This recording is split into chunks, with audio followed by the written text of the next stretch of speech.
Hey everybody, welcome and thank you so much for coming to Westervelt's virtual ribbon cutting of the Big Thompson Confluence Bank. This has been a huge project, a long time in coming, and we are so happy and pleased to have you here to join us today. I am going to kick it off. My name is Lucy Harrington, and I'm the Regional Director of the Rocky Mountain region of Westervelt Ecological Services. And we're going to start with a short video about the site and a presentation about the background of it, and then have some more really interesting material from ourselves as well as some of our partners. Thank you again so much for coming here, and we hope you enjoy.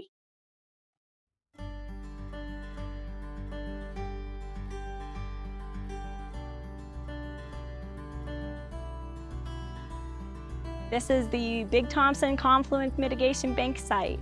This is our first project here in the Rocky Mountain region at the confluence of the Middle South Platte River and the mighty Big Thompson.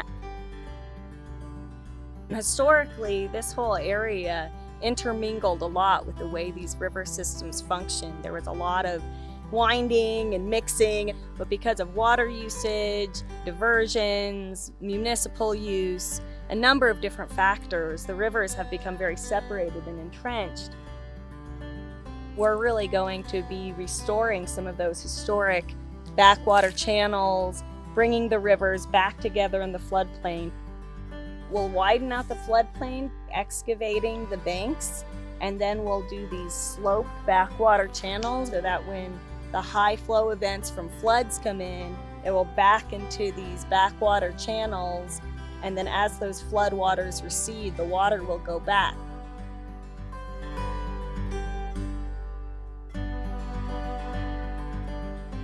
Well, we're all excited about this project and really the multiple benefits that are going to be obtained from improving wetlands and habitat for threatened and endangered species and other wildlife species, to helping agricultural communities and the local community survive floods better and increase the resiliency of this area for large flooding events, and then also helping our clients in acquiring their permit.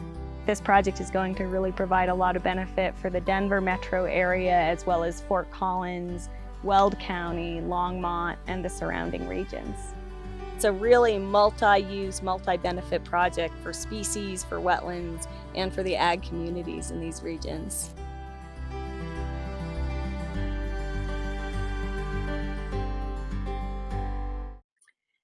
Well, welcome back. I hope you all enjoyed that beautiful video of the Confluence property and how it looks in its current status, soon to be changing.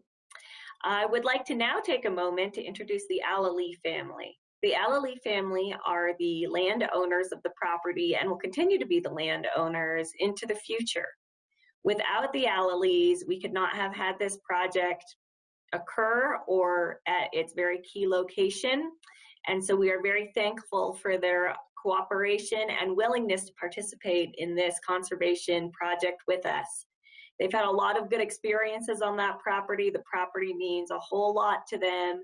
And so I really hope you enjoy this intimate look at the family's relationship with this landscape.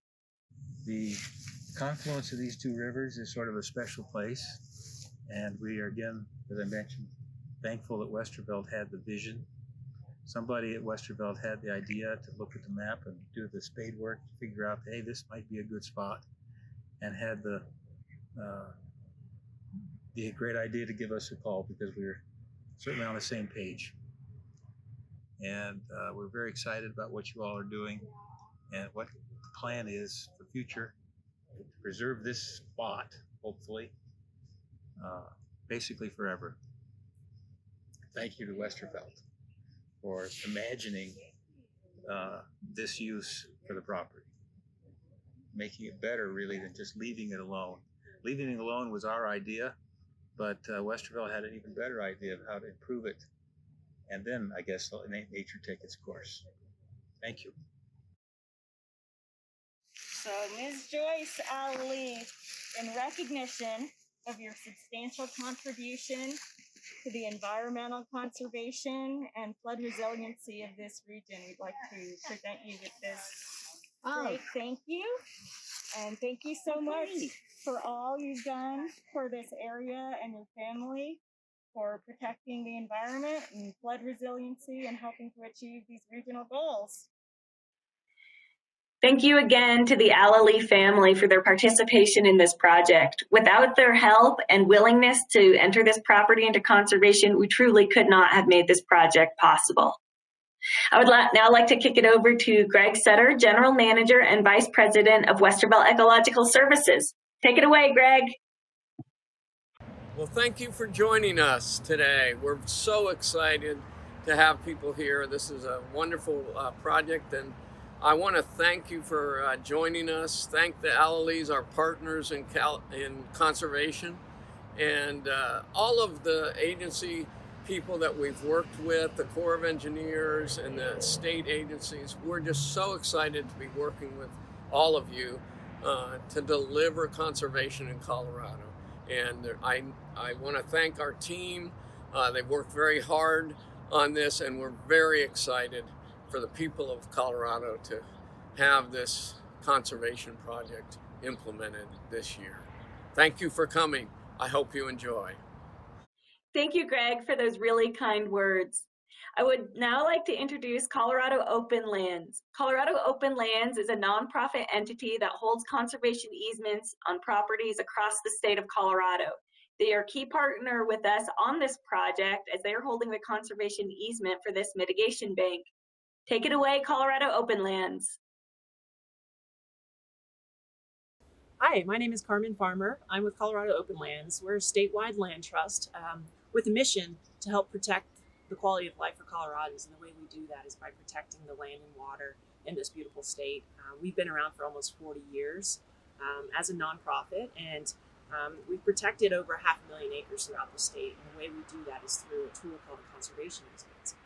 Today, we're excited because we're out here just south of Greeley, at the confluence of two of the major rivers in our state, that being the South Platte River and the Big Thompson River. This is a project that we partnered with Westervelt Ecological Services on, and the Alley family who owns this property. It's about a 70-acre conservation easement here with some really interesting habitat features. And we're really excited because this is the first time that we've utilized mitigation banking as part of our conservation easement portfolio. A conservation easement essentially protects property from being developed either through subdivision, commercial development, oil and gas development, or gravel mining. And so we're excited because on this particular property, this is going to remain like this, and it's actually going to be enhanced. COL was founded on sort of thinking outside of the box. And this is one of those opportunities where we're using a new tool to think outside of the box as a way to work with private entities and other groups to leverage outside money for conservation purposes. You all may hear some noise in the background there. This is an active construction site. And what I mean by that is it's a restoration site. There are plans to restore historic wetlands, do some weed management, and then restore some back channels that were historically here 50 years ago that have been washed out. And so this is going to provide really important habitat for a variety of species. I mean, right now the habitat on it is fantastic, but with the new channels and the new restoration efforts, you're going to see even more wildlife out here. We're going to have benefits for people as well. There's going to be flood benefits as far as, dispersing the river when we have major flood events like we did in 2013 with the Big Thompson flood. In 50 years, this site's going to be even better. It's an opportunity to really do something really special and meaningful here. Our final speaker is Colorado Governor Jared Polis.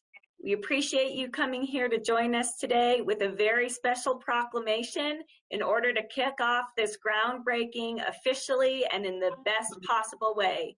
Thank you, Governor Polis. I'm Governor Jared Polis with an exciting proclamation.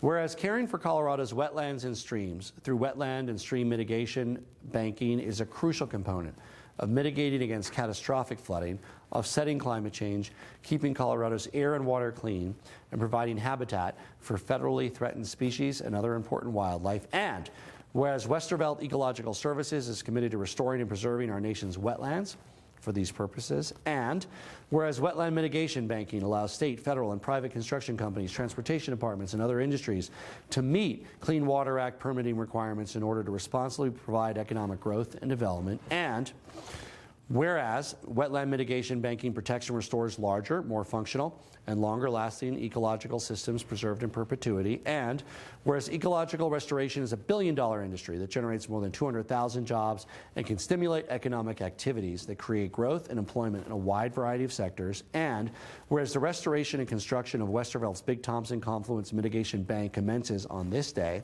after years of research, field work, planning, and approval from the United States Army Corps of Engineers and the United States Environmental Protection Agency, and whereas we are pleased to honor Westervelt Ecological Services, Rocky Mountain Region's environmental professionals for their commitment to the restoration and construction of Colorado's first wetland and stream mitigation bank to be approved in the greater Denver metro area in 20 years, and the critical role this plays in the economic development of our state while also preserving our natural resources. Therefore, I, Jared Polis, Governor of the state of Colorado, do hereby proclaim October 29th, 2020 as Colorado Wetland and Stream Conservation Day.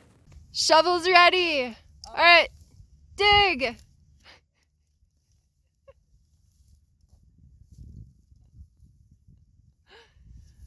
Good job, everybody. Greetings, everybody. My name is Travis Hemmond. I'm Vice President of Westervelt Ecological Services. 2020 has been an amazing and extremely challenging year for everybody, I'm sure. But we are really excited to celebrate and focus on what we love to do, which is restoration and, sustainable land stewardship. And that's exactly what we're going to do at our bank at Confluence. So it's really nice to not focus on pandemics or COVID, no campaign ads, no political debates. We actually get to do what we love, which is doing restoration projects. We get to leave a positive mark on our environment. We get to do it for our company. And more importantly, we get to do this that's going to benefit future generations. So that's what's really exciting about the work that we get to implement. We want to thank a bunch of people that are involved. We never can do this by ourselves. And we first want to thank the Alley family. It takes partners like this that believe in restoration and conservation to work with us. Their patience, their trust in us and the process to get to where we are to be successful. So we really appreciate their wonderful partnership, and we appreciate their allowing us to work on their land. Also, the agency staff, the Army Corps of Engineers in particular, they have a very tough job with their regulatory program. We had to work with them to get the approvals we needed to move this project forward. Really appreciate their hard work in this very difficult time to process the project, and that's what we needed to do to move forward. We also want to thank our nonprofit organizations that we work with, in particular Colorado Openlands. We need them to oversee our conservation easement. We appreciate their work, their effort, their coordination to get to where we are today. And they are going to be long-term partners for us on this project. So we really appreciate their support and work. Then finally, just the Rocky Mountain staff, all their time and effort, wading through all the requirements to get to the approvals, to get to a restoration project is critical. So I really appreciate all the Rocky Mountain staff, all their late nights, hard work to get this project to where we can actually have construction moving forward. So our bank, after we're done, is going to be a part of the environmental landscape. And it's also going to be an approved regulatory solution for clients who need to satisfy permits under the Clean Water Act. So pick up the phone if you've got 404 permits that you need to comply with, and you might need our credits, and we're happy to help you out. We're so excited to be a part of this community, and we look forward to moving forward and closing out 2020 with a great restoration project. Everybody be safe out there, and remember to stay connected in this challenging time. And please contact our staff or myself if you have any questions. So thank you very much, and look forward to seeing the project move forward. Thanks. So thank you everybody for attending the event so far, and I'd like to move this over to our panel session now, which is myself and Justin Bry, as well as Carmen Farmer, who works for Colorado Openlands, and we're going to answer a few specific questions about the project to help everybody understand the process a little bit more. So thank you, Justin and Carmen, for being here, and let's get started. Thank you guys so much. My name is Sarah Correa. I am the West Marketing Manager, and I'm going to act as the moderator for today's Q&A panel. And so thank you for joining us. And if you could start by introducing yourself, talk about the agency that you work with, and your role on this big Thompson Confluence project. And we'll start with you, Justin. Sure. So I'm Justin Bry with Headwaters Corporation.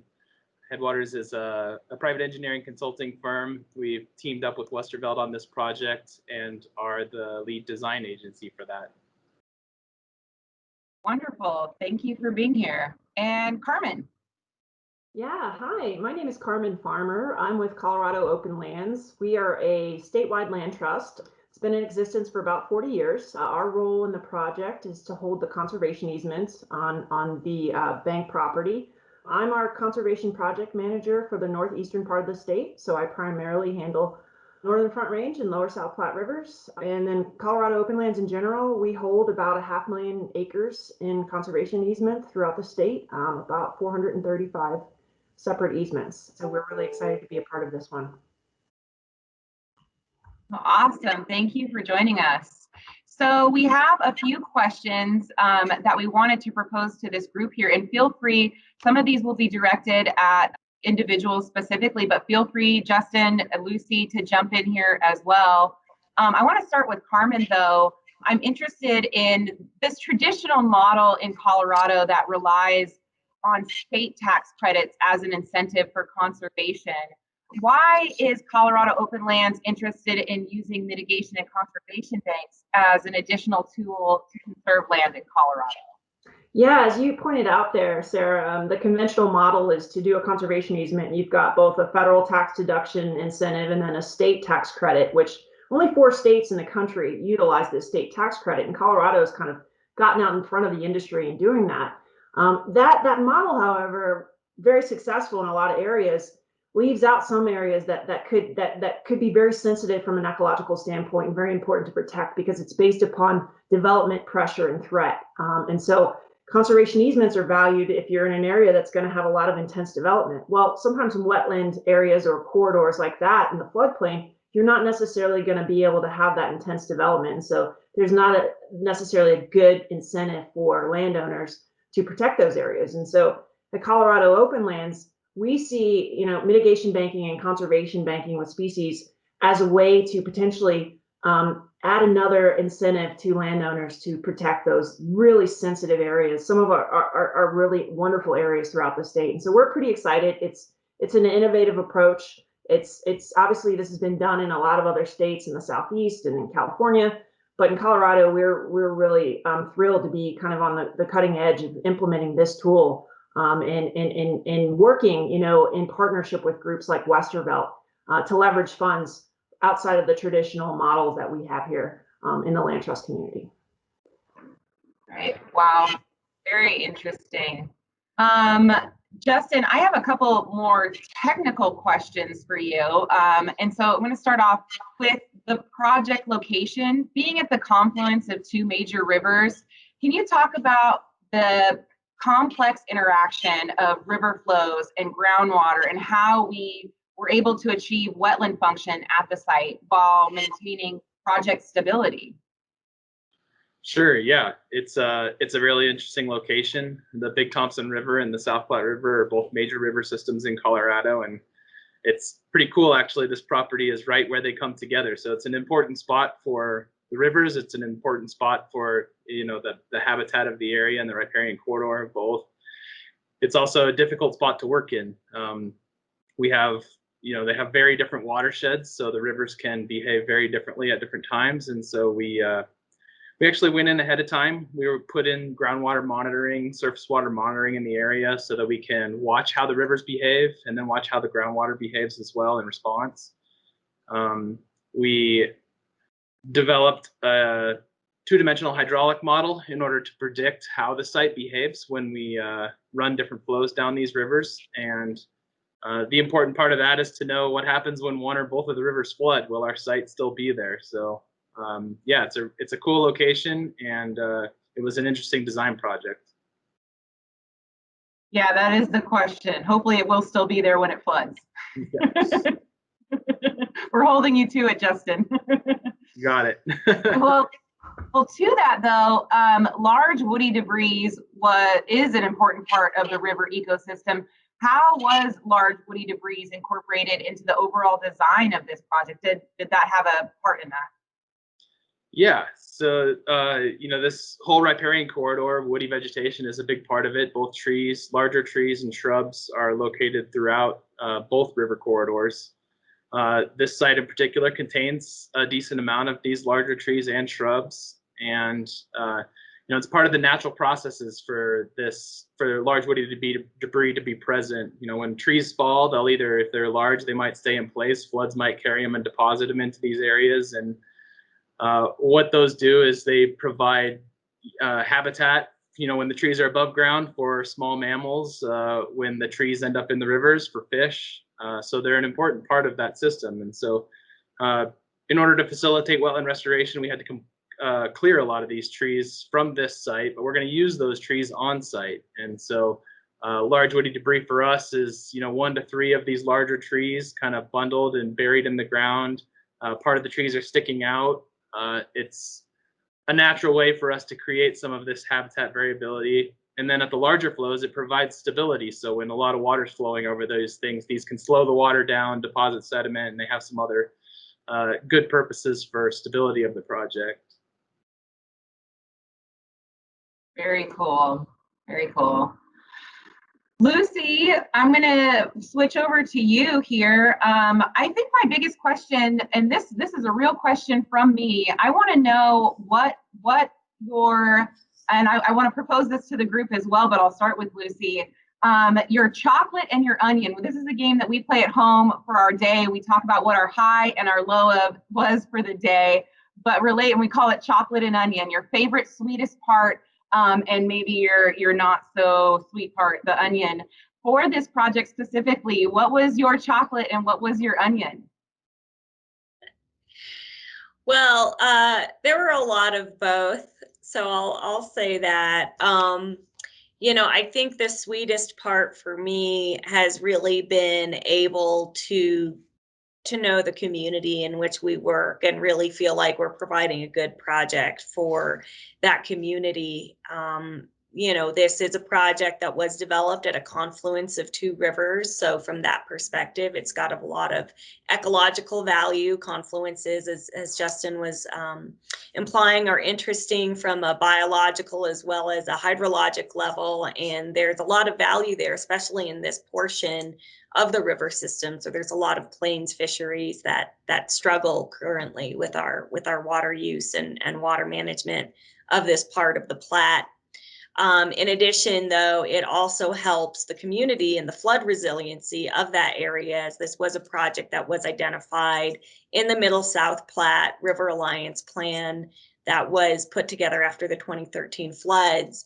And so to really see that dovetailing of ecological value, community value, finding a way to do a great restoration project in a rural area that is really going to benefit it was definitely been and continues to be the best part of doing this work.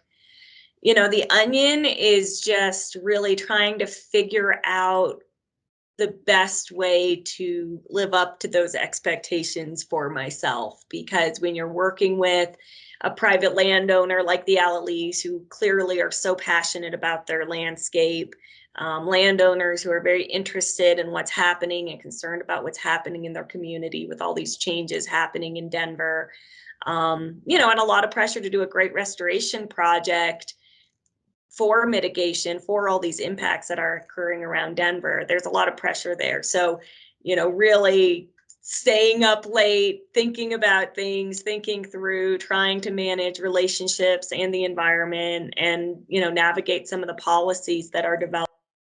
That's been a bit of the onion, but but I think it's a sweet onion. So ultimately, I think it'll be it will be and has been a great trip so far. Good answer. Carmen, I'm going to kick it to you. The same question, your chocolate and onion for this project.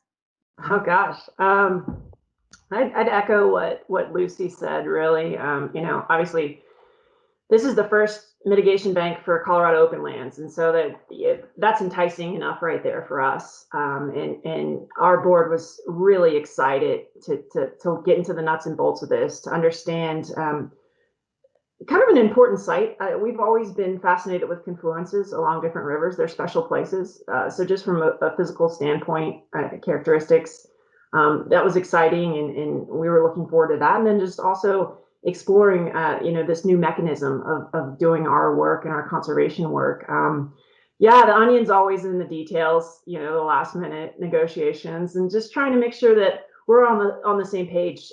You know, in the conservation easement world, we're talking about perpetuity. That's a long time. And so you want to make sure you're partnering with folks that you feel comfortable with, and the expectations are all understood, whether that's the landowner, the banker, the land trust, the Army Corps. And so you've got a lot of different folks in there. And so, like Lucy said, there's a lot of late nights of just thinking through, okay, how can we accommodate everyone? We all have the same goals for this property. And so ultimately getting to that finish line and making sure that we're putting together agreements and things in place that we can all live with and be happy with and proud of at the end of the day. And so definitely more chocolate than onion for us. Great. No, you really tapped in there to, I think, a key component of bank projects like this. So this really is a marriage. This is a long-term agreement that we're all, you know, agreeing to these core goals, and we have to live with that in perpetuity. And so if we're all in agreement and in alignment on those goals, we have a good project. So that's great. Justin, to you, chocolate and onion, what do you think? Well, you know, I actually struggle to find the onion, I think, with this project. In our unique position, Lucy gets to deal with most of the headaches, unless we're the headache, I suppose. But you know, from a river engineer perspective, this design is really cool. It's challenging, but you know, it's the nerdy river designer part, is that we actually really enjoy the challenge here. And so coming up with a design that works and that's sustainable and that fits the area was actually really fun for us. So I think that's the chocolate. And then the you know, the onion, I think it was all in the challenge, so it was all good for us. Awesome. Well, we like that answer. No onions. Well, with that, Lucy, I'm going to kick this back to you. Is there anything else you want our audience here today to know about the project, the panel here? Any other questions that you'd like to propose? Anything, last thoughts? Yeah, I guess I would just like to say thank you to everybody that's really helped with this project. And I think this project in particular has demonstrated the resiliency of having a good community and good relationships, and how important it is to have that good communication. You know, there were lots of days or weeks where it was meeting with people multiple times a day and driving to downtown and hearing an answer that maybe wasn't the answer that would let us move forward, and then going back home, talking with Justin and talking with Carmen and thinking about, okay, how can we come about this differently? How can we get everything that everybody wants to make this project successful? And then getting back in the car the next day and driving to downtown and going to all-day meetings again. But really having that payoff and the relationships that we've built within the community, within our regulatory agencies as a result of this project, within the conservation framework, you know, I think has been a really great thing to see. And it's been hard. It's definitely not an easy task to have accomplished, but it really speaks to how much you can accomplish when you do have a really solid, good communication and a great team that is willing to work together in the long term.